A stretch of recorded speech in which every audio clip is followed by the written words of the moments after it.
আমাদের দেশে অনেক পুরুষ দুটি সমস্যায় ভোগেন। এক, ইরেকটাইল ডিসফাংশন।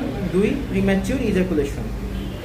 প্রথমটাতে যৌন উত্তেজনার সময় পুরুষাঙ্গ যথেষ্ট দৃঢ় হয় না বা ধরে রাখা যায় না, আর দ্বিতীয়টাতে সহবাস শুরু হওয়ার আগে বা মাত্র কয়েক সেকেন্ডে বীর্যপাত ঘটে যায়। এগুলো একজন পুরুষের হীনমন্যতায় ভোগার কারণ, দাম্পত্য জীবনে আসে দূরত্ব। কিন্তু মনে রাখবেন, এই দুই সমস্যাই চিকিৎসাযোগ্য।